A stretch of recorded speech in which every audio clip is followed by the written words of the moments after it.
வினோத் அவர்களே, திரு எம் முத்துமாணிக்கம் அவர்களே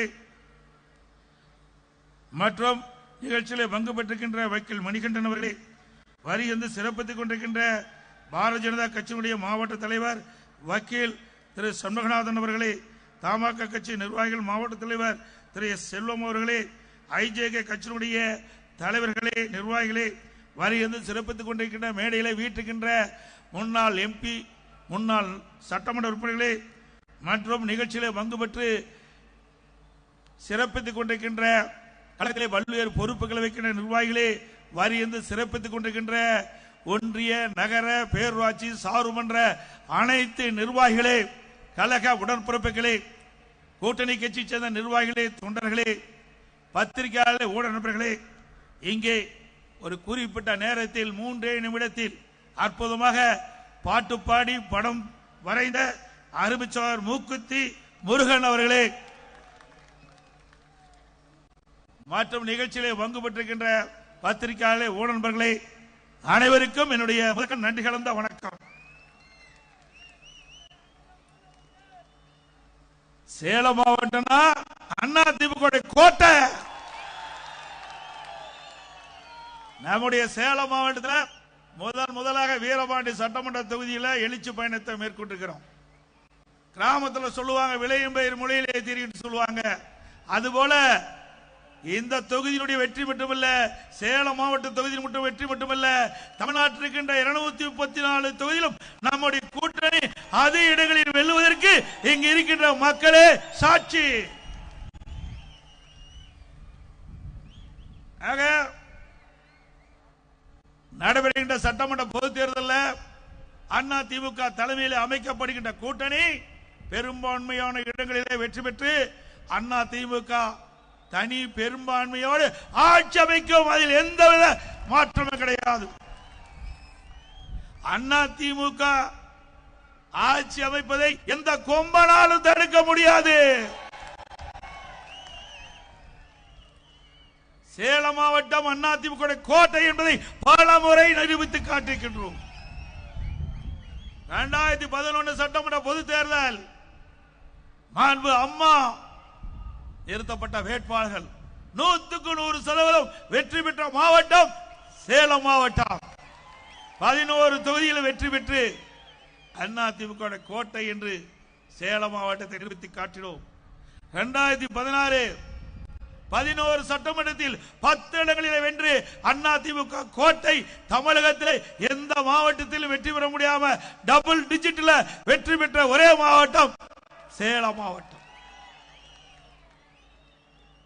அம்மா மறைவுக்கு பிறகு அதே வழியில் நின்று மக்களுடைய பேராதரவை பெற்று 2021 11 இடங்களில் 10 இடங்களிலே வென்று அண்ணா திமுக கோட்டை. எனக்கு முன்னாலே மாவட்ட கழக செயலாளர் குறிப்பிட்டார், நீங்க திரு ஸ்டாலின் அவர்கள் தமிழகத்திற்கு முதலமைச்சராக இருக்கலாம், ஆனால் சேலம் மாவட்டத்தில் ஆளுவது அனைத்து இந்திய அண்ணா திராவிட முன்னேற்ற கழகம். தப்பித்தவறி ஓரிடத்தில் வெற்றி பெற்று விட்டீர்கள். இந்த முறை அதுவும் உங்களுக்கு கிடைக்காது. சேலம் மாவட்டத்தில் இருக்கின்ற 11 சட்டமன்ற தொகுதியிலும் அண்ணா திமுக கூட்டணி வெற்றி பெறும். அந்த அளவுக்கு அனைத்து இந்திய அண்ணா திராவிட முன்னேற்ற கழக ஆட்சியிலே பொன்மனச்செம்மல் புரட்சி தலைவர் எம்ஜிஆர் காலத்திலும் சரி, இதே புரட்சி தலைவி அம்மா காலத்திலும் சரி, நான் முதலமைச்சர் இருந்த காலத்திலும் சரி, பல்வேறு திட்டங்களை கொண்டு வந்து கிராமத்திலிருந்து நகர வரை மக்களுக்கு தேவையான திட்டங்களை கொண்டு வந்து அதனால் மக்கள் நிறைய நன்மைகளை பெற்றுக்கின்றார்கள். இது அதிமுக வரலாறு. திராவிட முன்னேற்ற கழகம் ஆட்சிக்கு வந்து 4.25 ஆண்டுகள் ஆகிவிட்டன.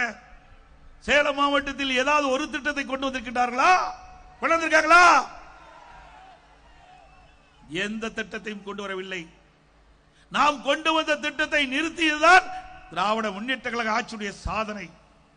இப்படிப்பட்ட மக்களோட ஆட்சி தொடர வேண்டுமா?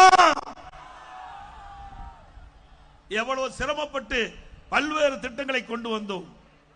100 திட்டம், இன்னைக்கு விவசாய பெருடு மக்களுக்கு வாழ்வளிக்கக்கூடிய திட்டம், 4 சட்டமன்ற தொகுதி நன்மை பெறும். 4 தொகுதி 4 தொகுதியில் இருக்கின்ற சட்டமன்ற தொகுதியில் இருக்கின்ற விவசாயிகள் பொதுமக்கள் பயன்பெறக்கூடிய அற்புதமான திட்டம். பல ஆண்டுகாலமாக அந்த மக்கள் கோரிக்கை வைத்திருந்தார்கள். அந்த கோரிக்கை நிறைவேற்றுவதற்காக அண்ணா திமுக ஆட்சியிலே அந்த திட்டத்தை நாங்கள் துவக்கினோம். முதல் கட்ட பணி நிறைவு பெற்று முதற்கட்டமாக 6 ஏரிகளை திறந்து வைத்தோம். அதற்கு பிறகு இதுவரை அந்த திட்டம் முழுமை பெறவில்லை. இதுதான் இந்த ஆட்சியுடைய அவலம். இப்படி அவல ஆட்சி தொடர வேண்டுமா? சிந்தித்து பாருங்கள். ஒரு ஆட்சி எதற்காக அமைகிறது? நாட்டு மக்கள் நன்மை செய்வதற்காக அமைகிறது. ஆனால் திமுக அப்படி அல்ல, குடும்பம் நன்மை பெறுவதற்காக இந்த ஆட்சியிலே பார்க்கப்படுகிறது. சிந்திச்சு பாருங்க. ஒரு குடும்பம் செல்வ செழிப்பிலே வாழ்வதற்கு 8 கோடி மக்களை சுரண்டுவது நியாயமா? 8 கோடி மக்களை சுரண்டி ஒரு குடும்பம் செல்வ செழிப்போடு வாழ்ந்து கொண்டிருக்கிறது. அதுக்கு முடிவு கட்டுகின்ற தேர்தல் வருகின்ற சட்டமன்ற பொது தேர்தல். முடிவு கட்டுவீங்களா? ஸ்டாலின் அவர்களே, நீங்கள் எவ்வளவோ முயற்சி செய்கின்றீர்கள் ஆட்சியை மீண்டும் தொடர்வதற்கு. எந்த வகையிலும் உங்களுடைய முயற்சி வெற்றி பெறாது. நாளை 3 ஆண்டு காலம் கும்பகரணம் போல் தூங்கிவிட்டு இன்றைக்கு ஞானோதயம் பிறந்து விட்டது திரு ஸ்டாலின் அவர்களுக்கு. இப்பொழுதுதான் மக்களை பற்றி சிந்திக்கின்றார்கள். மக்கள் செல்வாக்கு இழந்து விட்டார்கள். அதனால் புதிய புதிய திட்டத்தை அறிவித்து மக்களுடைய செல்வாக்கை பெற்று நடைபெறுகின்ற சட்டமன்ற பொது தேர்தலை வெற்றி பெற வேண்டும் என்ற நோக்கத்தோடு புதிய அறிவிப்புகளை வெளியிட்டுக் கொண்டிருக்கின்றார் திரு ஸ்டாலின் அவர்கள். இன்றைக்கு தமிழகம் முழுவதும் போராட்ட களமாக மாறிவிட்டது. விவசாயிகள் போராட்டம், வியாபாரிகள் போராட்டம், பஸ் தொழிலாளர்கள் போராட்டம், செவிலியர்கள் போராட்டம், தூய்மை பணியாளர் போராட்டம், அரசு ஊழியர்கள் போராட்டம். இப்படி தமிழ்நாடு முழுவதும் போராட்ட களமாக மாறிவிட்டது. உங்கள் ஆட்சியிலே நல்லது செய்திருந்தால் எதற்கு போராட்டம் நடைபெறும்? ஸ்டாலின் குறிப்பிடுகிறார், திராவிட முன்னேற்ற கழக ஆட்சி ஒரு சிறந்த ஆட்சி என்று. எதிலே சிறந்த ஆட்சி? லஞ்சம் வாங்குவதிலே சிறந்த ஆட்சி, கொள்ளையடிப்பதிலே சிறந்த ஆட்சி, மக்களுக்கு நன்மை கிடைப்பதிலே சிறந்த ஆட்சி அல்ல. எந்தெந்த வழியிலே ஊழல் செய்வது அதிலே ஒரு சிறந்த ஆட்சி திமுக ஆட்சி. மக்களை எப்படி சுரண்டுவது அதிலே சிறந்த ஆட்சி திமுக ஆட்சி. ஆனால் அனைத்து இந்திய அண்ணா திராவிட முன்னேற்ற கழகத்தை பொறுத்த வரைக்கும் நாட்டு மக்களுக்கு திட்டம் போடுவதிலே முதல் சிறந்த ஆட்சி அண்ணா திமுக ஆட்சி. போடப்பட்ட திட்டத்திலே நன்மை அதிகமாக பெற்றது மக்கள், அதிலே சிறந்த ஆட்சி அண்ணா திமுக. சிந்திச்சு பாருங்கள். திராவிட முன்னேற்ற கழக ஆட்சியும் அண்ணா திமுக ஆட்சியும் ஒப்பிட்டு பாருங்கள். இன்று தூத்துக்குடியிலே சமூக நலத்துறை அமைச்சர் ஒரு நிகழ்ச்சியிலே பங்கு பெற்று பேசுகிறார். தமிழகத்திலே 6999 போக்சோ சட்டம் பதிவு செய்யப்பட்டிருக்கிறது, வழக்கு பதிவு செய்யப்பட்டிருக்கிறது சொல்கிறார். அதில் பாதிக்கப்பட்டவர்களுக்கு 104 கோடி நிவாரணம் வழங்கப்பட்டதாக சொல்கிறார். நாம் சொல்லவில்லை, அந்த துறையினுடைய அமைச்சர் சொல்கிறார்.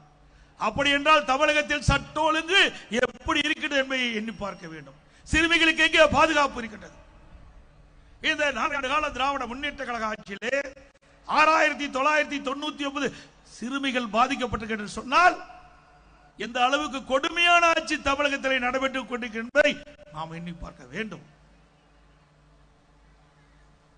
இன்றைக்கு சிறுமிகளுக்கு பாதுகாப்பு இல்ல, பெண்களுக்கு பாதுகாப்பு இல்ல, வயது முதிர்ந்த பெண்களுக்கு பாதுகாப்பு இல்ல, ஒட்டுமொத்தமா நாட்டு மக்களுக்கு பாதுகாப்பு இல்ல.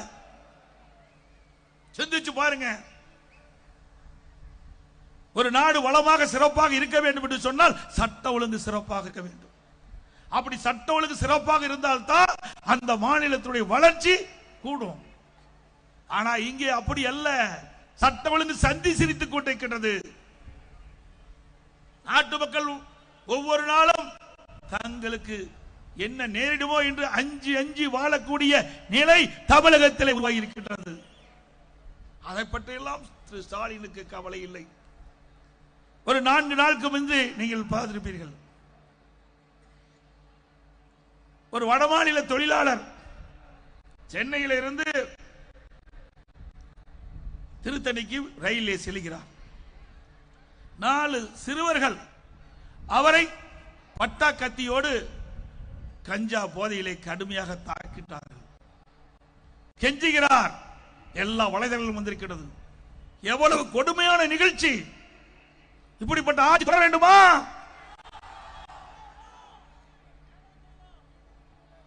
ஆக இன்றைக்கு கஞ்சா போதை தமிழகத்திலே தாண்டவாடி கொண்டிருக்கிறது. போதைப்பொருள் நடமாட்டம் அதிகரித்து விட்டது. சட்டமன்றத்தில் போதை நடமாட்டம் அதிகரிக்கின்றது. அதை தடுத்து நிறுத்தல் என்று முதலமைச்சருடைய கவனத்திற்கு நாங்கள் கொண்டு சென்றோம். முதலமைச்சர் அதை பற்றி கவலைப்படவில்லை.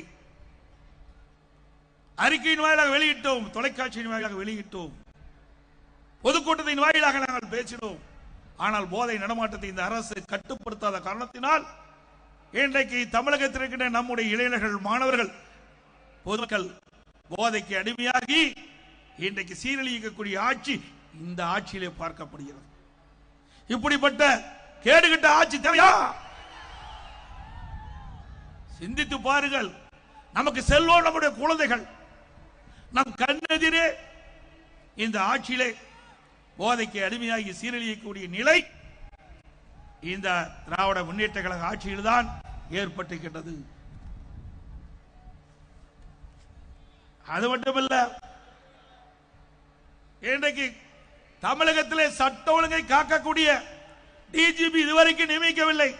பல கூட்டத்தின் வாயிலாக தெரிவித்து விட்டேன், அறிக்கையின் வாயிலாக தெரிவித்து விட்டேன். ஆனால் இந்த முதலமைச்சருக்கு சூடு சுரணை எதுவுமே இல்லாத ஒரு முதலமைச்சர், சூடு சுரணை வெக்கமான எதுவுமே இல்லை. நாட்டு மக்களை பற்றி கவலைப்படாத முதலமைச்சர். உண்மையிலேயே நாட்டு மக்களை பற்றி கவலைப்பட்டிருந்தால், நாட்டில் நிலவுகின்ற பிரச்சனை இந்த முதலமைச்சர் சிந்தித்து பார்த்திருந்தால், தமிழகத்தில் சட்ட ஒழுங்கு சீரழிந்து கொடுக்கிறது, இதை நிலைநாட்ட வேண்டும் என்று எண்ணி இருந்தால் நிரந்தர சட்ட ஒழுங்கு டிஜிபி நியமிக்கப்பட்டிருக்கலாம். இதுவரைக்கும் நியமிக்கவில்லை. இதற்கு என்ன காரணம்? இந்த திராவிட முன்னேற்ற கழக அரசு அவர்கள் அனுப்பிய அந்த பட்டியலில் இருந்துதான் யுபிஎஸ்சி அதிலே 3 பேர் தேர்ந்தெடுக்கப்பட்டு இந்த மாநில அரசுக்கு அனுப்பி இருக்கின்றது. அந்த 3 பேரில் ஒருவரை நியமிப்பதற்கு உங்களுக்கு என்ன கஷ்டம்? ஏனென்றால் 3 பேரில் ஒருவர் கூட இவர்களுக்கு சாதகமாக இல்லை என்று இருக்கின்ற காரணத்தினால், அவர்கள் நேர்மையாக செயல்படக்கூடியவர்களாக இருக்கின்ற காரணத்தினால் இவர்கள் நியமிக்கப்பட்டால் தங்களுடைய கட்டுப்பாட்டில் இருக்க மாட்டார்கள், சுயமாக சிந்திப்பார்கள், சுயமாக நடவடிக்கை எடுக்கப்படுவார்கள். அதனால் நம்முடைய ஆட்சிக்கு ஆபத்து ஏற்பட்டுவிடும் என்ற ஒரே காரணத்திற்காக இன்று வரை அந்த பட்டியலில் இடம்பெற்றிருக்கின்ற 3 டிஜிபிகள் ஒருவரை நியமிக்காத காரணம். ஆக இனியாவது இந்த கூட்டத்தின் வாயிலாக தெரிவித்துக் கொள்கின்றேன். உயர்நீதிமன்றம், உச்ச நீதிமன்றம் எல்லாம் தெரிவித்து விட்டது. இன்னும் இந்த முதலமைச்சர், பொம்மை முதலமைச்சர், திறமையற்ற முதலமைச்சர் இன்னும் சட்ட ஒழுங்கு டிஜிபி நியமிக்கவில்லை. இதை உடனடியாக நியமிக்க வேண்டும் என்று இந்த கூட்டத்தின் வாயிலாக கேட்டுக்கொள்கின்றேன். நீங்கள் உண்மையிலேயே நாட்டு மக்களை காப்பாற்ற வேண்டும், நாட்டுக்கு நல்லது செய்ய வேண்டும் அப்படி என்ற எண்ணம் உங்கள் மனதிலே இருந்தால் உடனடியாக யுபிஎஸ்சி தேர்வு செய்யப்பட்ட அந்த 3 பேர் கொண்ட டிஜிபி பட்டியலில் ஒருவரை சட்ட ஒழுங்கு டிஜிபியாக நியமிக்க வேண்டும் என்று கேட்டுக்கொள்கிறேன். அதே போல இன்றைக்கு திராவிட முன்னேற்ற கழகம் என்று சொன்னால் அது ஒரு கார்ப்பரேட் கம்பெனி, அது கட்சி அல்ல. கட்சியா அது? கட்சி என்றால் அதிமுக தான் கட்சி. இங்கே மேடையில் வீட்டிருக்கின்றார்கள், என் முன் அமர்ந்திருக்கின்றீர்கள். இதில் யார் உழைத்தாலும், யார் கட்சிக்கு சோசமா இருந்தாலும், சிறப்பாக கட்சி பணி ஆற்றினால், மக்களிடத்திலே செல்வாக்கப்பட்டால், யாராக இருந்தாலும் அங்கே இருந்து இங்கே வந்து அமரலாம். திமுக முடியுமா? நான் நம்முடைய மாவட்ட மண்ணின் மனிதனாக இருக்கின்றேன். இந்த மாவட்டத்துடைய மண்ணிலே இந்த மாவட்டத்தை சேர்ந்தவர். உங்களால் எனக்கு ஒரு வாய்ப்பு கிடைக்கப்பட்டது, முதலமைச்சர் என்ற வாய்ப்பு கிடைக்கப்பட்டது. உங்களால் எனக்கு இந்த இயக்கத்துடைய பொதுச் செயலாளர் உயர்ந்த பதவி கிடைத்திருக்கின்றது. பொன்மனச்செம்மல் புரட்சி தலைவர் எம்ஜிஆர் தோற்றுவித்த இயக்கம், அம்மா கட்டிக்காத்த இயக்கம். அப்படி வரலாற்று சிறப்புமிக்க இயக்கத்திற்கு ஒரு பொதுச் செயலாளர் என்ற ஒரு அடையாளத்தை இங்கே இருக்கின்ற நம்முடைய கழக நிர்வாகிகள் தொண்டர்கள், மேடையில் இருக்கின்ற கழக நிர்வாகிகள் தொண்டர்கள், தமிழகத்தில் இருக்கின்ற நிர்வாகி தொண்டர்கள் அந்த வாய்ப்பை தந்திருக்கின்றார்கள். இது திமுக முடியுமா? திரு கருணாநிதி அவர்கள் திமுக தலைவர், அதுக்கு பிறகு ஸ்டாலின் திமுக தலைவர், அதுக்கு பிறகு உதயநிதி வருவதற்கு துடித்துக் கொண்டிருக்கின்றார். அவருக்கு பிறகு இன்பநிதி வருவதற்கு ஆரம்பிக்கப்பட்டு விட்டார். எவ்வளவு வெட்கக்கேடானது! ஒரு குடும்ப ஆட்சி தொடர வேண்டுமா? வாரிசு அரசியல் தொடர வேண்டுமா? நடவேண்ட சட்டமன்ற பொது தேர்தலில் குடும்ப ஆட்சிக்கும் வாரிசு அரசியலுக்கும் முற்றுப்புள்ளி வைக்கின்ற தேர்தல் வருகின்ற சட்டமன்ற தேர்தல். நிறைவேற்றி காட்டுவீர்களா? சிந்திச்சு பாருங்க. திமுகவில் திரு உதயநிதி விட்டுட்ட வேற ஆளே இல்லையா? அவர்தான் துணை முதலமைச்சர். திரு கருணாநிதி குடும்பத்தில் பிறந்த ஒரே காரணத்திற்காக அந்த கட்சிக்கு எத்தனை முறை ஜெயிலுக்கு போயிருப்பார், அந்த கட்சிக்கு எத்தனை ஆண்டு காலம் உழைத்திருப்பார். சிந்திச்சு பாருங்க. இதே அவருடைய கட்சியிலே இன்றைக்கு சட்டமன்றத்திலே அதிக நாட்கள் சட்டமன்ற உறுப்பினராக இருந்தவர் அண்ணன் துரைமுருகன் அவர்கள். அவர் திரு கருணாநிதி குடும்பத்திலே பிறக்காத காரணத்தினாலே நீண்ட நாட்கள் சட்டமன்ற உறுப்பினராக இருந்தாலும் அவருக்கு அந்த வாய்ப்பு கிடைக்கவில்லை. அடிக்கடி திரு ஸ்டாலின் அவர்கள் குறிப்பிடுவார், எமர்ஜென்சி மிசா சட்டம், அதிலே நாங்கள் பட்ட துன்பம் ஏராளம் என்று சொல்வார். அதிலேயும் துரைமுருகன் அவர்களும் பங்கு பெற்றார். அப்படிப்பட்ட ஒருவருக்கு அங்கே துணை முதலமைச்சர் கிடையாது. ஆனால் திரு கருணாநிதி குடும்பத்திலே பிறந்த திரு உதயநிதி அவர்களுக்கு துணை முதலமைச்சர். இதுதான் அண்ணா திமுகவுக்கு திமுகவுக்குள்ள வித்தியாசம். நான் ஒரு கிளை செயலாளராக என்னுடைய பணியை துவக்கி பிறகு படிப்படியாக உயர்ந்து பொதுச் செயலாளராக உருவாகி இருக்கின்றேன். இது அண்ணா திமுக. ஒரு சட்டமன்ற உறுப்பினர், நாடாளுமன்ற உறுப்பினர், அமைச்சர், பிறகு உங்களால் முதலமைச்சர் ஒரு அடையாளத்தை கொடுத்தேன். இது அண்ணா திமுக. திமுக அப்படி வர முடியுமா? திரு ஸ்டாலின் திமுக தலைவர், உதயநிதி இளைஞரணி திமுக இளைஞரணி தலைவர், திரு கனிமொழி துணை பொதுச் செயலாளர். அதே போல தமிழகத்தில் வெற்றி பெற்றாலும் திரு கருணாநிதி குடும்பத்தைச் சேர்ந்ததுதான் ஆட்சி அதிகாரத்துக்கு வருவார்கள். டெல்லியிலே நாடாளுமன்ற உறுப்பினராக தேர்ந்தெடுக்கப்பட்டாலும் திரு கருணாநிதி குடும்பத்தைச் சேர்ந்த திருமதி கனிமொழி அவர்கள் தான் கூட்டுக்குழுவுக்கு தலைவராக இருக்கின்றார். ஆக குடும்பம் தான் திமுக கட்சி, கட்சி தான் திமுக குடும்பம். அப்படி என்ற நிலை வருகின்ற சட்டமன்ற தேர்தலில் மாற்றுவீர்களா? அது மட்டுமல்ல, இன்றைக்கு ஸ்டாலின் எப்பொழுது பார்த்தாலும் நிதி இல்லை நிதி இல்லை என்று கூப்பாடு போடுகிறார். எப்படி நிதி இருக்கும்? இன்றைக்கு ஏழைகள் நிறைந்த மாநிலம், இன்னைக்கு ஒடுக்கப்பட்ட நசுக்கப்பட்ட மக்களுக்கு தேவையான திட்டங்களை கொடுப்பதற்கு நிதி கிடையாது. கார் பந்தயம் நடத்துவதற்கு நிதி இருக்குது. கார் பந்தயம் நமக்கு யாராவது கேட்டாங்களா? ஏங்க கார் பந்தயம் முக்கியமா? வாழ்வதற்கே போராடி கொண்டிருக்கிற இந்த நேரத்தில் சென்னை மாநகரத்துடைய மத்திய பகுதியிலே கார் பந்தயம் நடத்துகிறார் துணை முதலமைச்சர் திரு உதயநிதி ஸ்டாலின். பிறகு எழுதாத பேனாவை நடுக்கடலில் வைப்பதற்கு அரசாங்க பணம் 82 கோடி ஒதுக்கீடு செய்கின்றார்கள். எழுதாத பேனாவை எங்க வச்சா என்ன? எழுதுற பேனாவை நம்முடைய மாணவர்களுக்கு கொடுக்கல.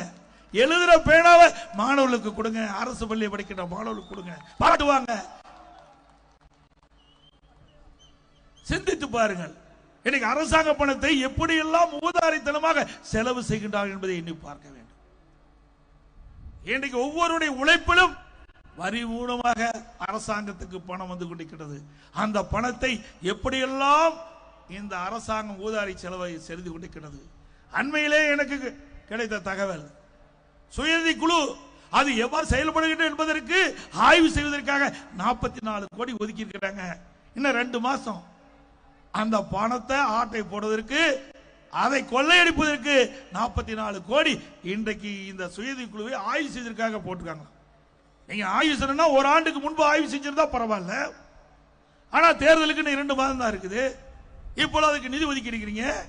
இந்த நிதியை இவர்கள் சுருட்டுவதற்காகத்தான் இந்த ஆய்வு என்ற போர்வையிலே இன்றைக்கு இந்த நிதி ஒதுக்கி இருக்கிறாங்க. எல்லாம் அதிமுக ஆட்சிக்கு வந்த பிறகு தோண்டி எடுத்து சட்டப்பூர்வமாக நடவடிக்கை எடுக்கப்படும். இன்றைக்கு ஸ்டாலின் பேசுகிறார், அதிமுகவிலே கூட்டணி இல்லை என்று. திரு ஸ்டாலின் அவர்களை பொறுத்திருங்கள், அதிமுக எப்படி கூட்டணி அமையும் என்பதை பொறுத்திருங்கள். என்ன எடப்பாடி பழனிசாமி அவர்கள் கிராமத்தில் இருந்து வந்தவர் என்று நினைத்துக் கொண்டிருக்கின்றார். திரு ஸ்டாலின் அவர்களே, அனைத்து இந்திய அண்ணா திராவிட முன்னேற்ற கழக தலைமையிலே வலுவான கூட்டணி அமையும். பெரும் 234 சட்டமன்ற தொகுதியிலே பெரும்பான்மை இடங்களிலே அதிமுக வென்று, அதிமுக கூட்டணி வென்று ஆட்சி அமைக்கும்.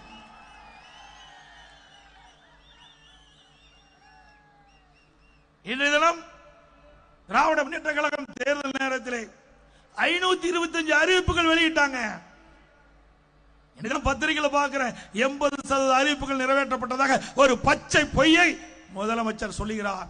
திமுக நிர்வாகிகள் குறிப்பிட்டு பத்திரிகையில் வந்த செய்தி நிறைவேற்றிக்கங்களா?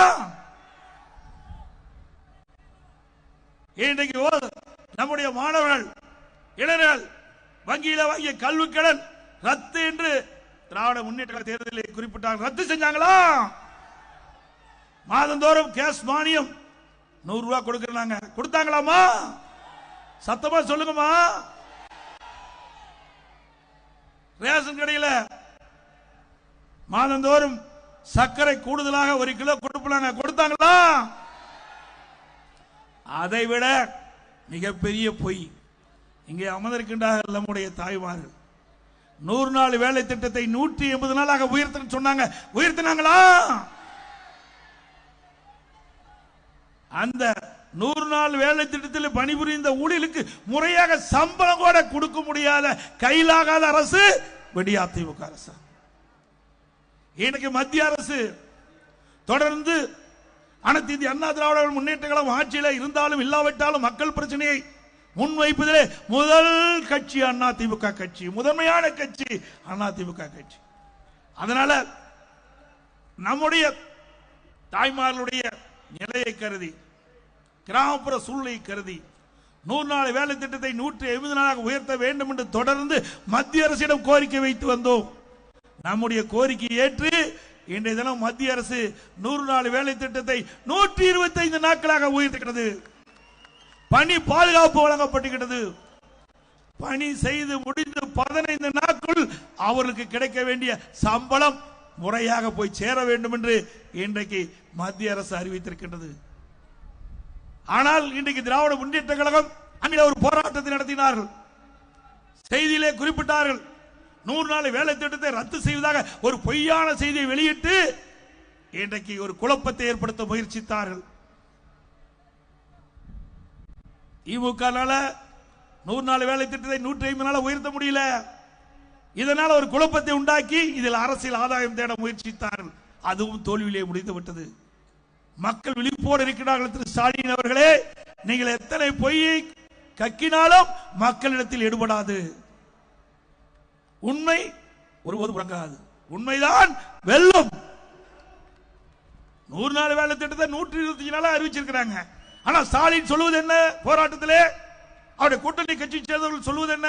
100 நாள் வேலை திட்டம் ரத்தாகிவிடும் அப்படி என்ற ஒரு தவறான பொய்யான இன்றைக்கு அறிக்கை விட்டு ஆர்ப்பாட்டத்திலே பேசி மக்களை குழப்புகின்ற அரசு தான் இன்றைக்கு அதிமுக அரசு.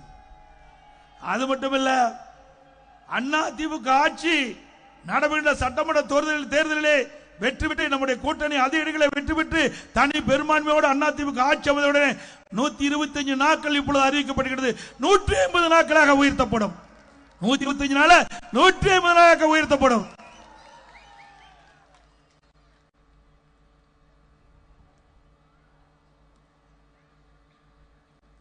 எப்பொழுது பார்த்தாலும் முதலமைச்சர் ஸ்டாலின் அவர்கள் பேசிக் கொண்டிருக்கின்றார்.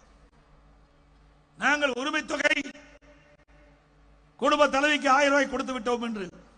அவர்கள் கொடுக்கவில்லை, அதிமுக கொடுக்க வைத்தது. 28 மாதங்கள் போராடி வந்தோம்.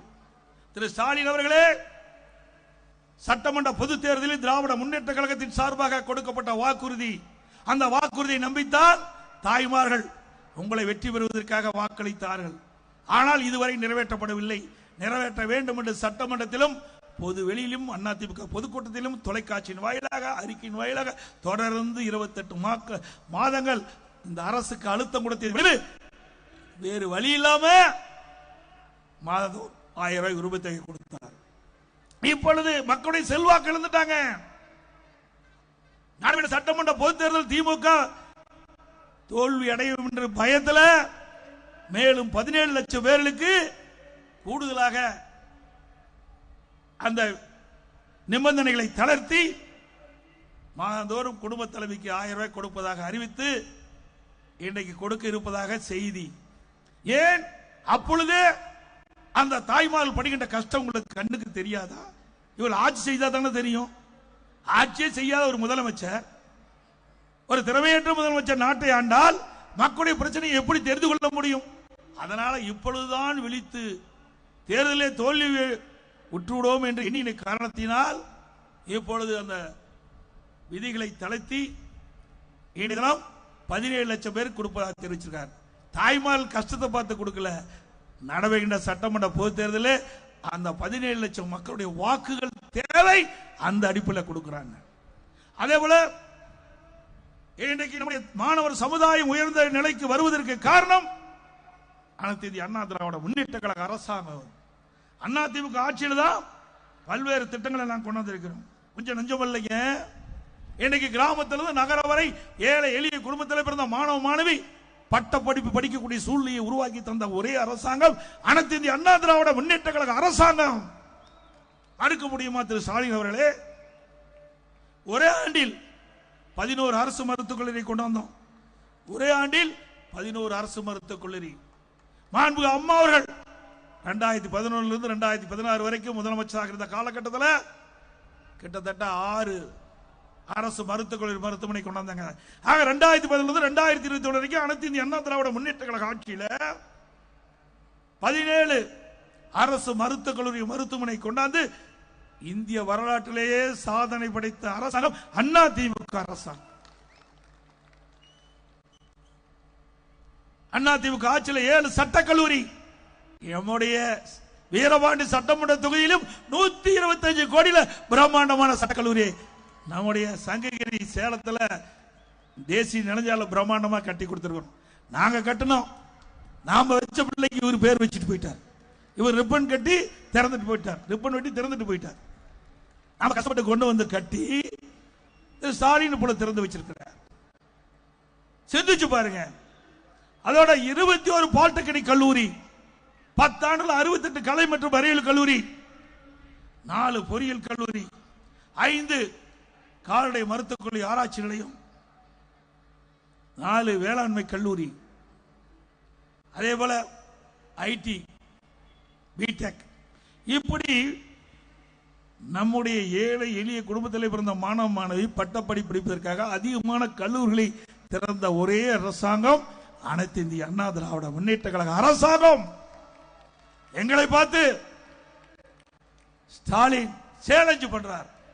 அண்ணா திமுக ஆட்சியில் 5% பணிகள் நிறைவேற்றப்பட்டது. இதெல்லாம் அவர் கண்ணுக்கு தெரியல, தெரிஞ்சா தானே பேசுறதுக்கு. தெரியாத முதலமைச்சர் நாம தமிழ்நாட்டை ஆண்டு கொண்டிருக்கின்றார். அதனாலதான் இந்த புள்ளி வரும் தெரியாமல் பேசிக் கொண்டிருக்கிறார். திரு ஸ்டாலின் அவர்களே, அண்ணா திமுக ஆட்சியிலே கல்வி சிறந்தது, கல்வி வளர்ச்சிப்படுத்தது. இந்தியாவிலே உயர்கல்வி படிப்பதிலே முதல் மாநிலம் தமிழ்நாடு என்ற பெருமை 2019-20 அடைந்தோம். இன்னைக்கு தமிழகத்திலே பல்வேறு துறைகள் இருக்கின்றன. ஒவ்வொரு துறையும் சிறந்த நிர்வாக திறமையின் காரணமாக தேசிய அளவில் அதிக விருதுகளை பெற்ற ஒரே அரசாங்கம் அண்ணா திமுக அரசாங்கம். திரு ஸ்டாலின் அவர்களே, மின்சாரத்துறையிலே தேசிய விருது, போக்குவரத்து துறையிலே தேசிய விருது, உயர்கல்வியிலே தேசிய விருது, சமூக துறையிலே தேசிய விருது, இன்றைக்கு கூட்டுறவுத்துறையிலே தேசிய விருது, இன்றைக்கு வேளாண்மை துறையிலே உணவு தானிய உற்பத்தி அதிக அளவிலே உற்பத்தி செஞ்சு தேசிய கிறிஸ்கர்மான் என்ற உயர்ந்த விருதை தொடர்ந்து 5 முறை பெற்ற மாநிலம் தமிழ்நாடு. உறுப்பு மாற்று அறுவை சிகிச்சை தொடர்ந்து 5 முறை தேசிய விருதுகளை பெற்றோம். இது அதிமுக சாதனை. சேலஞ்சு என்று சொல்கிறீர்களா? இப்படி நாங்க சேலஞ்சு விடுறோம். இப்படி உங்களுடைய ஆட்சியில ஒவ்வொரு துறை வாரியாக தேசிய விருதுகள் பெற்ற வரலாறு உண்டா? உள்ளாட்சி துறையில 140 விருதுகளை பெற்றிருக்கின்றோம். ஒரு விருது 2 இல்ல, 140 விருதுகளை பெற்று சாதனை படைத்த அரசாங்கம் அதிமுக அரசாங்கம் என்று நிரூபித்து காட்டுகிறோம். ஸ்டாலின் அவர்களே, எங்களை பற்றி எங்களுடைய ஆட்சி பற்றியா சேலஞ்சு பண்றீங்க? சொல்லுங்க, உங்களுடைய ஆட்சியில் என்ன செய்தீர்கள்? சேலம் மாவட்டம் எடுத்துக்க. சேலம் மாவட்டத்தில் நகரத்தில் எத்தனை பாலங்கள், கூட்டுக்குடி திட்டம், வீரபாண்டி சட்டமன்ற தொகுதியிலே கிராமத்திலிருந்து நகர வரை பாதுகாக்கப்பட்ட காவிரி தண்ணீர் கொடுத்த அரசாங்கம் அதிமுக அரசாங்கம். மலை பகுதிக்கு சாலை வசதி கொடுத்த அரசாங்கம் அதிமுக அரசாங்கம். இன்றைக்கு தமிழ்நாடு முழுவதும் சிறப்பான சாலைகளை அமைத்து கொடுத்திருக்கின்றோம். இன்றைக்கு மத்திய தகவல் போக்குவரத்துறை அமைச்சர் ஒரு 5 ஆண்டுக்கு முன்பு நாடாளுமன்றத்தில் பேசுகின்ற பொழுது இந்தியாவிலே தார் சாலை அதிகம் நீளமுள்ள ஒரே மாநிலம் தமிழ்நாடு என்று பெருமையோடு சட்டமன்றத்தில் பேசினார், நாடாளுமன்றத்தில் பேசினார். இது அதிமுக சாதனை. வரலாறு தெரியாமல் இன்றைக்கு முதலமைச்சர் பேசிக் கொண்டிருக்கின்றார். ஸ்டாலின் அவர்களே, ஆட்சி அதிகாரம் கையிலே இருக்கின்றது. அதனால் நீங்கள் போற பக்கம் மக்களை அழைத்து கூட்டத்தில் பேசிக் கொண்டிருக்கின்றீர்கள். எதிர்கட்சி என்று வருகின்ற பொழுது திமுக என்ற கட்சி அடையாளம் தெரியாமல் போய்விடும். அந்த அளவுக்கு ஊழல் மலிந்து இருக்கின்றது. ஊழல் துறையே கிடையாது. இன்னைக்கு நகராட்சி குடிநீர் வழங்கல் துறை பணியாளர்கள் நியமிப்பதில் சுமார் 800 கோடிக்கு மேல ஊழல். இன்றைக்கு ஈடி அதை கண்டுபிடித்து சம்பந்தப்பட்ட அமைச்சர் அதிகாரி மீது எஃப்ஐஆர் போட வேண்டும் என்று 2 முறை மாநில அரசுக்கு இன்றைக்கு கடிதம் கொடுத்திருக்கிறது. இதுவரைக்கும் அதற்கு உண்டான நடவடிக்கை எடுக்கவில்லை. அதிமுக ஆட்சி மலர்ந்தவுடன் சட்டபூர்வமாக நடவடிக்கை எடுக்கப்படும். அதே போல தமிழகத்தில் டாஸ்மாக் கடை 6000 கடைகள் இருக்கின்றன. அந்த டாஸ்மாக் கடையில் ஒரு நாளைக்கு ஒரு நாட்களுக்கு 1.5 கோடி பாட்டில் விற்கிறது. ஒரு பாட்டிலுக்கு 10 ரூபா அதிகமா வசூல் பண்றாங்க. அப்படி ஒரு நாளைக்கு 1.5 கோடி பாட்டிலுக்கு 10 ரூபா வசூல் பண்ணா 15 கோடி ஒரு நாளைக்கு மேலிடத்துக்கு போவதாக பரவலான செய்தி. மாசத்துக்கு 450 கோடி, 4 ஆண்டுக்கு 22,000 கோடி கொள்ளை எடுத்த அரசாங்கம் திராவிட முன்னேற்ற கழக அரசாங்கம். இந்த அரசாங்கம் தொடர வேண்டுமா? அது மட்டுமல்ல, 2 ஆண்டுக்கு முன்பு தமிழகத்தில் திராவிட முன்னேற்ற கழக அமைச்சர்கள் இருக்கின்ற நிதியமைச்சர் திரு பல்வேலி ஜெயராஜன் அவர்கள் ஆடியோவில் ஒரு செய்தி வெளியிட்டார். திரு சபரீசன், திரு உதயநிதி 30,000 கோடி கையில் வைத்துக் கொண்டு என்ன செய்வது என்று தடுமாறிக்கொண்டிருக்கின்ற செய்தி தமிழ்நாடு மூலம் அதிர்வலையை ஏற்படுத்தியது. இன்று வரை முதலமைச்சர் மறுக்கவில்லை. இப்படி ஊழல் ராஜ்யம் செய்கின்ற அரசு தேவையா? அதோடு அனைத்து இந்திய அண்ணா திராவிட முன்னேற்ற கழக ஆட்சியில் கொண்டு வரப்பட்ட திட்டம் பல திட்டங்களை நிறுத்திவிட்டார்கள். தாலிக்கு தங்கம், ஏழை குடும்பத்தில் பிறந்தவர்கள், வயது வந்த பெண்கள், பொருளாதார சூழ்நிலையின் காரணமாக திருமணம் தடைப்படுவதை மாண்பு அம்மாவுடைய கவனத்தில் கொண்டு சென்றவுடன் மாண்பு அம்மாவுடைய சிந்தனையிலே ஒதுக்கப்பட்ட அற்புதமான திட்டம் தாலிக்கு தங்கம் திட்டம், திருமண உதவி திட்டம் 20,000 50,000 அந்த திட்டத்தை நிறுத்தி விட்டார்கள். மீண்டும் அதிமுக ஆட்சி வந்தால் அந்த திட்டம் தொடரும். அந்த திட்டத்தில் இருக்கின்ற மணப்பெண்ணுக்கு பட்டு சேலை வழங்கப்படும், மணமகனுக்கு பட்டு வேஷ்டி வழங்கப்படும். அதே போல ஒவ்வொரு தீபாவளி வருகின்ற பொழுதும் நம்முடைய சகோதரிகளுக்கும் தாய்மார்களுக்கும் பட்டு சேலை வழங்கப்படும். ஒவ்வொரு தீபாவளியும் பட்டு சேலை வழங்கப்படும். அதோடு கிராமத்திலிருந்து நகர வரை ஏழைகளுக்கு அற்புதமான காங்கிரீட் வீடு கட்டி கொடுக்கப்படும். குறிப்பாக பட்டியலின மக்களுக்கு வீட்டு மனையே இல்லாவிட்டாலும் அரசாங்கமே வீட்டு மனை வாங்கி அவளுக்கு பல லட்சம் ரூபாய் மதிப்பீட்டிலே அற்புதமான காங்கிரீட் வீடு பட்டியலின மக்கள், அருந்திர மக்கள், ஆதிராவிட மக்களுக்கு வழங்கப்படும். அதே போல அந்த பட்டியலின மக்களுக்கு திருமணமாகி தனி குடித்தனம் போய்கிட்ட பொழுது அவளுக்கு குடியிருப்பதற்கு வீடு இல்லாமல் இருக்கின்றார்கள். எங்களுடைய கவனத்திற்கு கொண்டு வந்திருக்கின்றார்கள். அப்படி அந்த திருமணமாகி தனி குடித்தனம் போகின்றவர்களுக்கும் அவர்களுக்கும் மனையிடம் வாங்கி அற்புதமான காங்கிரீட் வீடு அந்த பட்டியலின மக்களுக்கு கொடுக்கப்படும். அதோட நெசவாளர்கள், அந்த நெசவு தொழில் செய்கின்றவர்கள் இன்றைக்கு அந்த தொழில் சரிவடைந்திருக்கிறது. அந்த தொழில் சிறக்க அனைத்து இந்திய அண்ணா திராவிட முன்னேற்ற கழக அரசு அனைத்து நடவடிக்கை எடுக்கப்படும். விசைத்தறி தொழில் நலிந்திருக்கிறது. அந்த தொழில் சரிவிலிருந்து மீட்டெடுக்க உண்டான நடவடிக்கை எடுக்கப்படும். அனைத்து இந்திய அண்ணா திராவிட முன்னேற்ற கழக ஆட்சியில் இருக்கின்ற பொழுது விவசாயிகளுக்கு ஒரு பொற்காலம் குடிமராமத்து திட்டம், அந்த அற்புதமான திட்டத்தை கொண்டு வந்து தமிழகத்திலே 14,000 ஏரிகள் பொதுப்பணித்துறையின் கீழ் இருக்கின்றது. 26,000 ஏரிகள் ஊராட்சி ஒன்றியத்தின் மூலமாக இருக்கின்றது. அதில் 14,000 ஏரிகள் பொதுப்பணித்துறையில் இருக்கின்ற ஏரிகளிலே சுமார் 8,000 ஏரிகள் தேர்வு செய்யப்பட்டு அதற்காக சுமார் 1,240 கோடி கொடுத்து அதில் இருக்கின்ற வண்டல் மனை விவசாயிகள் விலையில்லாமல் அள்ளி சென்றார்கள். ஒரு பக்கம் விவசாய நிலம் இயற்கை, இந்த வண்டல் மண்ணால் இயற்கை வளம் பெற்றது. இன்னொருவரும் ஏரி ஆழமாகிச்சு. அதனால் மழை காலத்தில் பெய்கின்ற நீர் ஒரு சொட்டு வீணாகாமல் இந்த ஏரியிலே தேக்கி வைக்கக்கூடிய சூழலை உருவாக்கி அரசாங்கம் அதிமுக அரசு. குடிமராமத்து திட்டம் அற்புதமான திட்டம். அந்த திட்டத்தை நிறுத்திவிட்டார்கள். மீண்டும் அதிமுக ஆட்சி வந்தால் இந்த ஏரிகள் குளங்கள் அனைத்தும் தூர்வாரப்படும்.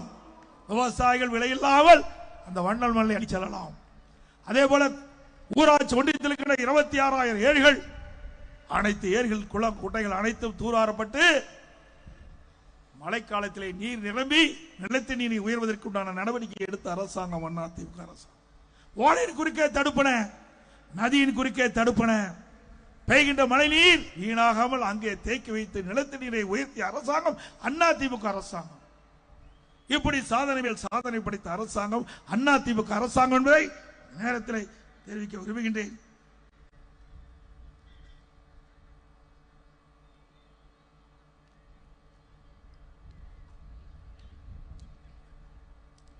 நம்முடைய விவசாயிகள் பயன்பெற என்பதற்காக தலைவாசல் அருகில், எங்கவள்ளி சட்டமன்ற தொகுதி தலைவாசல் அந்த பகுதிக்கு அருகில் பிரம்மாண்டமான கால்நடை பூங்கா, ஆசியாவிலேயே மிகப்பெரிய கால்நடை பூங்கா, சுமார் 1,050 ஏக்கர்ல 1000 கோடியில பிரம்மாண்டமா கட்டி வச்சோம். முதற்கட்டமாக நான் முதலமைச்சர் இருந்த காலகட்டத்திலே கால்நடை மருத்துவக் கல்லூரி ஆராய்ச்சி தரணும். ஆனா அதுக்கு பிறகு அந்த ஆராய்ச்சி நிலையம் அந்த பணி நிறைவு பெறாமல் அப்படியே இருந்து, நான் தொடர்ந்து சட்டமன்றத்தில் பேசிய காரணத்தினால கடந்த ஆண்டு திறந்தாங்க, அப்படி கிடப்பில போட்டாங்க. மீண்டும் அதிமுக ஆட்சிக்கு வந்த பிறகு அந்த கால்நடை பூங்கா சிறப்பாக செயல்படும். இந்த கால்நடை பூங்காவுடைய சிறப்பு, நம்முடைய கிராமத்தில் விவசாய தொழிலாளிகள் வளர்த்துக்கிட்ட பசு ஒரு நாளைக்கு 15 லிட்டர் பால் தான் கொடுக்கும். நான் அமெரிக்க நாட்டுக்கு சென்றிருந்த பொழுது பஃபலோ பால் பண்ணைக்கு போனேன். அங்க ஒரு பசு ஒரு நாளைக்கு 65 லிட்டர் பால் கொடுக்குது. அப்படி வெளிநாட்டுக்கிட்ட அந்த கலப்பின பசும் நம்முடைய கலப்பின பசுகளும் இரண்டும் இணைத்து ஆராய்ச்சி நிலையத்தின் மூலமாக நம்முடைய சீத விவசாயிகளுக்கு, விவசாய தொழிலாளிக்கு இலவசமாக கொடுக்க வேண்டும். அப்படி கொடுக்கின்ற பொழுது ஒரு பசு ஒரு நாளைக்கு 40 லிட்டர் பால் கறக்கும். 40 லிட்டர் பால் கறக்கும். அதையும் தடுத்து நிறுத்திய அரசாங்கம் திமுக அரசாங்கம். செயலில் இருந்த அரசாங்கம் எவ்வளவு கஷ்டப்பட்டு அந்த திட்டத்தை கொண்டாந்தோம்.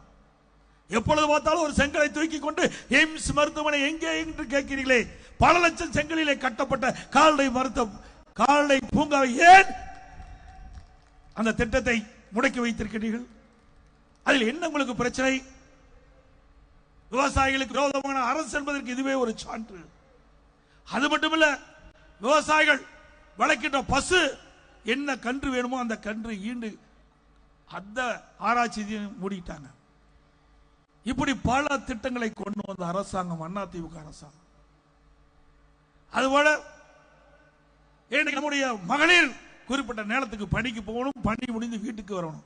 அதற்கு அம்மா இருசக்கர வாகனம், ஒவ்வொரு அம்மா இருசக்கர வாகனம் வாங்கிறதுக்கு 25,000 மானியம் கொடுத்தோம்.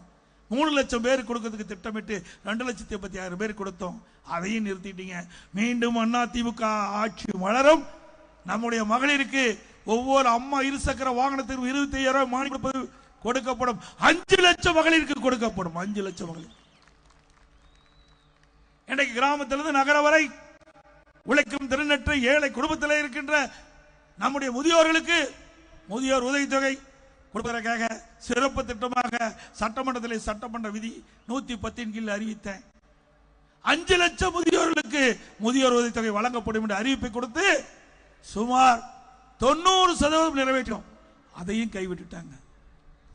அதிமுக ஆட்சி மலர்ந்தவுடன் முதியோர்களுக்கு அவர்கள் இல்லம் தேடி முதியோர் உதவித்தொகை வழங்கப்படும். அதோடு அதிமுக ஆட்சி இருக்கின்ற காலகட்டம் 2021 சட்டமன்ற பொதுத் தேர்தலில் தெளிவா தெரிவித்தோம். அதிமுக ஆட்சிக்கு வந்தா ஒவ்வொரு குடும்ப அட்டைக்கும் நம்முடைய அதிமுக அரசு உதவித்தொகையாக 1,500 ரூபாய் கொடுக்கணும். ஆனா திமுக 1000 ரூபாய் மக்களை ஏமாற்றி வஞ்சித்து மக்களை வாக்களை பெற்று ஆட்சிக்கு அமைந்த அரசு திமுக அரசு. அதிமுக ஆட்சி ஒவ்வொரு குடும்ப அட்டைக்கும் 1,500 ரூபாய் வழங்கும் என்று அன்றைய தினமே அறிவித்தோம் 2021. அதே போல சட்டமன்றத்தில் திரு ஸ்டாலின் அவர்கள் தேர்தல் அறிக்கையிலே குறிப்பிட்டார், சட்டமன்றம் ஒவ்வொரு ஆண்டும் 100 நாட்கள் நடைபெறும் என்று சொன்னார். 5 வருடமாக சட்டமன்றத்திலே 100 நாட்கள் நடைபெறல ஒவ்வொரு ஆண்டும். அந்த 5 ஆண்டு நிறைவேறுகின்ற பொழுது 100 நாட்கள் தான் நடைபெறும். இப்படி அறிவிப்பது ஒன்று, ஆனால் நிறைவேற்றுவது ஒன்று. இப்படி இரட்டை வேடம் போடுகின்ற கட்சி திமுக ஆட்சி, திமுக அரசாங்கம் என்பதை நாம் எண்ணி பார்க்க வேண்டும்.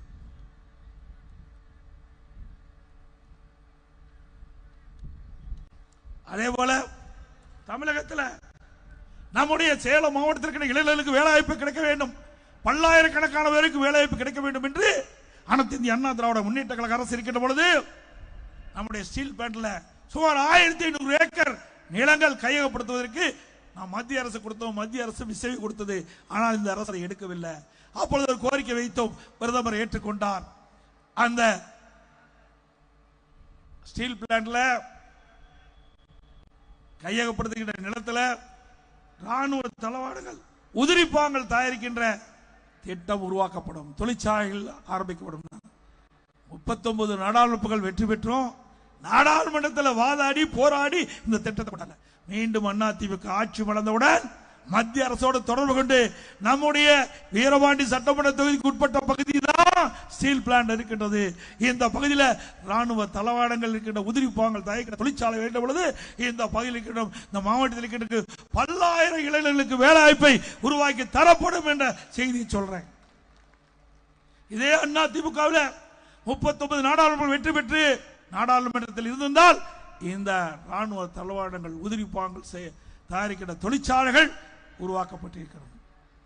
இந்த ஆட்சியில மக்களை பற்றி கவலைப்படாத அரசாங்கம் இந்த அரசாங்கம் நேரத்தில் தெரிவிக்க விரும்புகின்றேன். அதே போல இன்றைய தினம் நடைபெறுகின்ற சட்டமன்ற பொதுத் தேர்தலில் மக்களுடைய செல்வாக்கிலிருந்து இன்றைக்கு பயத்தில் அஞ்சி வாழ்ந்து கொண்டிருக்கின்றார். புதிய புதிய திட்டத்தை அறிவிச்சிட்டு இருக்கார். அதே போல சேரல் நேரத்தில் அறிவிப்பேன் 309 அறிவிப்புல அரசு ஊழியர்களுக்கு ஒரு அறிவிப்பை வெளியிட்டார்.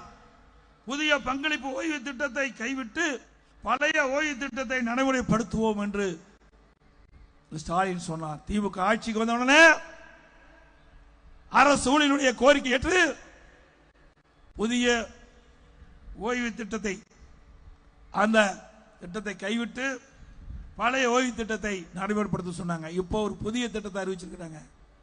அவள் கேட்பது அரசு ஊழியர் கேட்பது பழைய ஓய்வு திட்டம். ஆனால் ஸ்டாலின் குறிப்பிடுவது இன்றைக்கு தமிழ்நாடு அரசு உறுதி அளிக்கப்பட்ட ஓய்வு திட்டம். ஒரு பெயரை மாற்றி அதுக்கு உருட்டா பண்ணி இன்னைக்கு அவர்களை ஏமாற்றுவதற்காக ஒரு தந்திரமா அவருடைய வேலை நிறுத்தத்தை நிறுத்துவதற்காக இந்த அறிவிப்பை வெளியிட்டிருக்கிறார். திரு ஸ்டாலின் அவர்களே, நீங்க அரசாணை வெளியிட்ட பொழுதுதான் இந்த அரசு ஊழியர்கள் இந்த அரசை பற்றி தெரிந்து கொள்வார் என்பதை மட்டும் இந்த நேரத்தில் தெரிவிக்க விரும்புகின்றேன். அவர்களையும் ஏமாற்றுகின்ற அரசாங்கம் தான் திமுக அரசாங்கம். அது மட்டுமல்ல, இன்னைக்கு திமுக கூட்டணியில மிகப்பெரிய சலசலப்பு ஏற்பட்டு விட்டது. அந்த கூட்டணி தடுமாறி கொண்டிருக்கிறது. காங்கிரஸ் திமுக கூட்டணியில இருக்குமா வெளியேறுமா என்ற ஒரு ஐயப்பாட்டிலே தினந்தோறும் பத்திரிகையிலே செய்தி வெளிந்து கொண்டிருக்கிறது, ஊடகத்தின் வாயிலாக செய்தி வந்து கொண்டிருக்கிறது. ஸ்டாலின் அவர்களே, தேர்தல் வருகின்ற வரை உங்கள் கூட்டணி நிலைக்குமா என்ற சந்தேகம் மக்களிடத்தில் எழுப்பிவிட்டது என்பதை நேரத்தில் தெரிவித்து, அதோட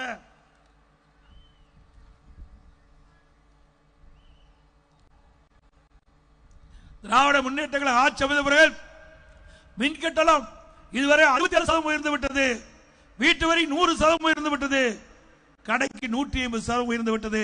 கடைக்கு இன்றைக்கு 2 பங்கு மின் கட்டணம் வசூல் பண்றாங்க. பீக் அவர் என்று சொல்லி 2 மடங்கு கட்டணம் வசூல் பண்றாங்க. குடிவரி உயர்வு, குப்பைக்கு வரி போட்டுட்டாங்க. இப்படி வரி போட்டு மக்கள் தலைமீது நிதி சுமத்திய ஒரே அரசாங்கம் திராவிட முன்னேற்ற கழக அரசாங்கம். அது மட்டுமல்ல, இன்னைக்கு ஜல்லி விலை இன்னைக்கு உச்சத்தை தொட்டு விட்டது, எம்சாண்ட் உச்சத்தை தொட்டு விட்டது.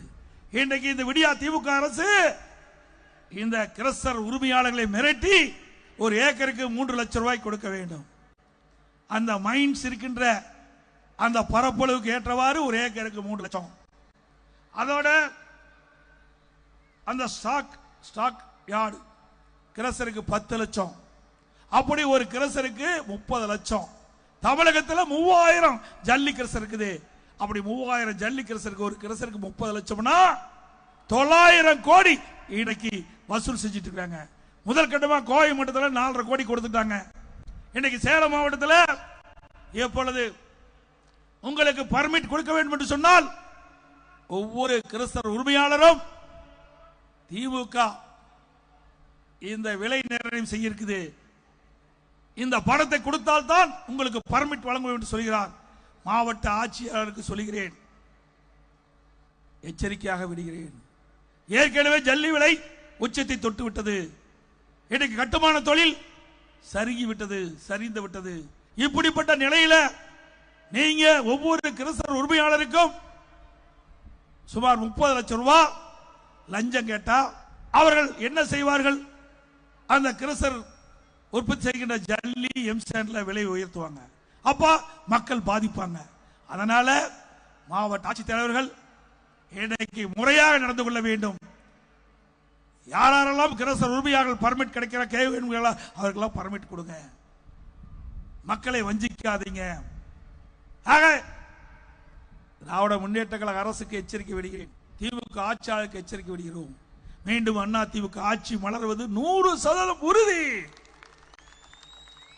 அண்ணா திமுக ஆட்சிக்கு வந்தா இப்படி ஜல்லி கிறிஸ்தவர் உரிமையாளர்களை மிரட்டி லஞ்சம் வாங்கின்ற அதிகாரிகள், சம்பந்தப்பட்ட உயர் அதிகாரிகள் பதில் சொல்லியாக வேண்டும், சட்டத்தை முன் நிறுத்தப்படுவார் என்பதை நேரத்தில் தெரிவித்து மிகச் சிறப்பாக எழுச்சியாக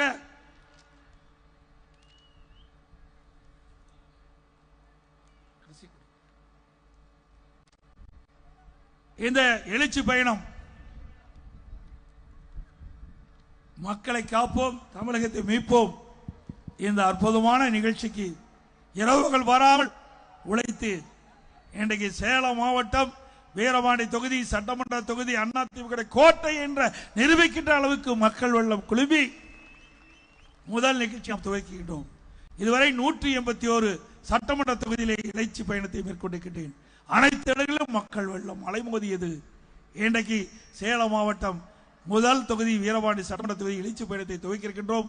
இந்த எழுச்சி பயணம் வெற்றிகரமாக நடைபெற்றிருக்கின்றது என்பது பெருமையோடு சொல்லி, இதற்கு காரணமான நம்முடைய ஆற்றல் மிகு மாவட்ட கழக செயலாளர் அறிவிச்சார் ஆர் இளமோகன் அவர்களுக்கும், அவருக்கு துணையாக நின்ற சட்டமன்ற உறுப்பினர் அறிவிச்சவர் ராஜா என்ற ராஜமுத்தவர்களுக்கும், அவருக்கு துணையாக நின்ற ஒன்றிய கழக செயலாளருக்கும் பேருகழக செயலாளருக்கும், இந்த தொகுதியில் இருக்கின்ற கழகத்தில் பல்வேறு பொறுப்புகள் இருக்கின்ற நிர்வாகிகளுக்கும், வருகை சிறப்பித்த அனைத்து கழக உறுப்பினர்களுக்கும், கூட்டணி சேர்ந்த நிர்வாகிகளுக்கும், பெரியவர்களுக்கும் தாய்மார்களுக்கும் நன்றி தெரிவித்து விடைபெறுகின்றேன். நன்றி, வணக்கம். அதோட இந்த ஆண்டு நடைபெறுகின்ற சட்டமன்ற பொதுத் தேர்தலில் அனைத்து இந்திய அண்ணா திராவிட முன்னேற்ற கழக வேட்பாளர் நம்முடைய கூட்டணியின் சார்பாக அனைத்து இந்திய அண்ணா திராவிட முன்னேற்ற கழக வேட்பாளர் நிறுத்தப்பட்டால் அவருக்கு இரட்டை சின்னத்திலே வாக்களித்து வெற்றி பெற செய்யும். ஸ்டாலின் மாடல் அரசு ஃபெயிலியர் மாடல் அரசு. Bye bye Stalin. அனைவருக்கும் ஆங்கில புத்தாண்டு நல்வாழ்த்துக்கள். அனைவருக்கும் தைப்பொங்கல் நல்வாழ்த்துக்கள்.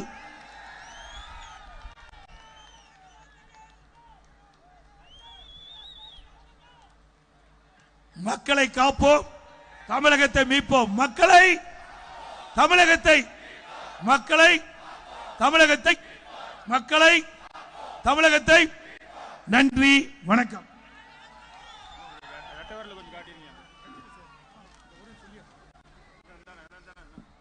மாற்றுக் கட்சியிலிருந்து திராவிட முன்னேற்ற கழகம், காங்கிரஸ், விடுதலை சிறுத்தைகள், மாற்றுக் கட்சியிலிருந்து சுமார் 2000 பேர் கழக பொதுச் செயலாளர்களே தலைமையில் இணைகிறார் என்று அன்போடு தெரிவித்துக் கொள்கிறோம்.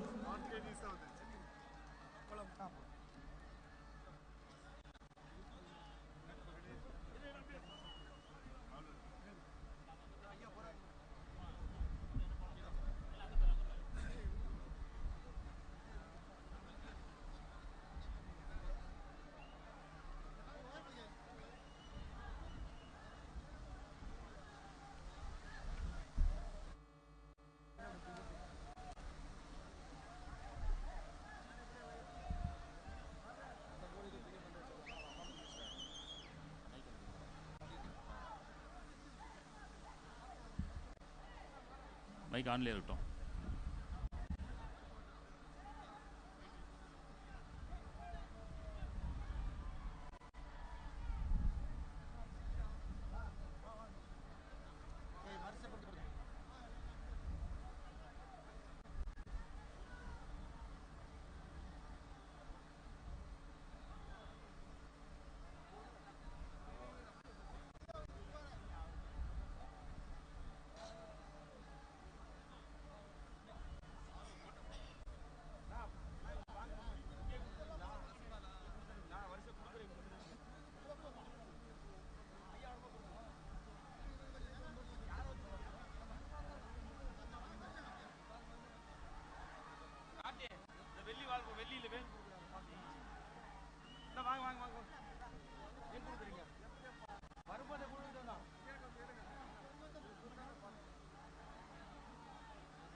சாமானிய நாயகன், தமிழக தாயம் மீட்க உறுதி கொண்ட ஒரு மகன். அடித்தட்ட பார்த்தவன், அரியணையும் பார்த்தவன், புரட்சி தலைவி வழி புலியனவே நடந்தவன்.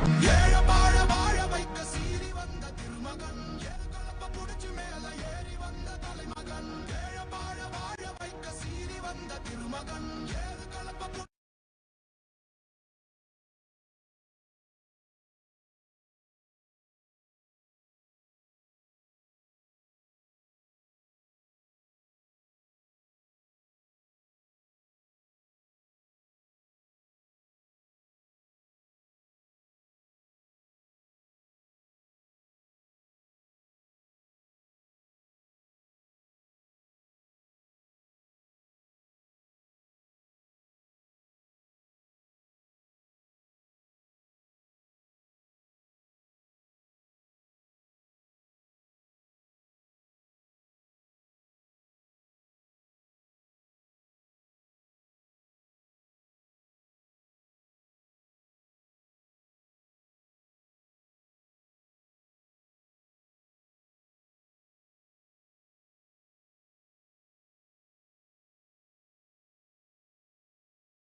திருமகன் சாமானிய நாயகன் தமிழக தாய மீட்க உறுதி கொண்ட ஒரு மகன் அடித்தட்ட பார்த்தவன் அரியணையும் பார்த்தவன் புரட்சி தலைவி வழி புலியனவே நடந்தவன் ஏழ வாழ வாழ வைக்க சீறி வந்த திருமகன் ஏறு கலப்ப குடிச்சு மேல ஏறி வந்த தலைமகன் ஏழ வாழ வாழ வைக்க சீறி வந்த திருமகன் ஏறு கலப்ப குடிச்சு மேல ஏறி வந்த தலைமகன்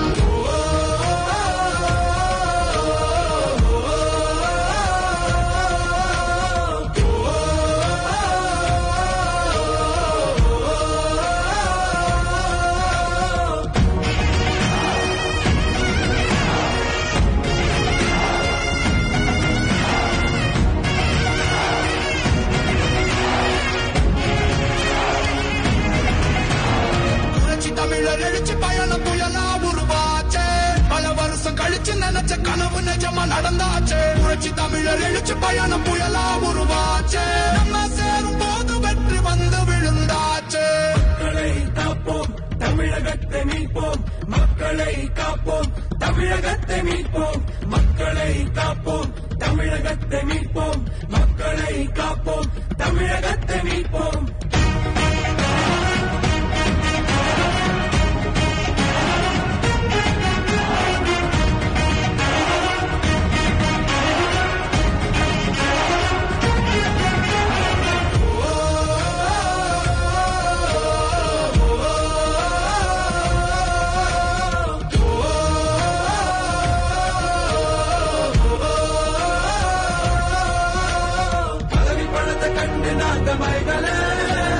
மக்கள் சிரிப்பு தானே இருக்கு மனசுல வளர்ச்சிய கொடுத்தோமே சுரண்ட நினைக்கல புரட்சி தலைவரோட தர்மம் மறக்கல கீழடி தொடங்குனதும் ஊழல் அடங்குனதும் போதைய ஒதுக்குனதும் கல்விய பெருக்குனதும் மாணவன உயர்த்தினதும் குடிமரமத்து நாயகனும் இபிஎஸ் என்ன இருந்து மனுஷனானே மாற்றம் காணத்தானே மக்கள் போராடி ஒரு பேர் காக்க வருது அது எங்க எடப்பாடி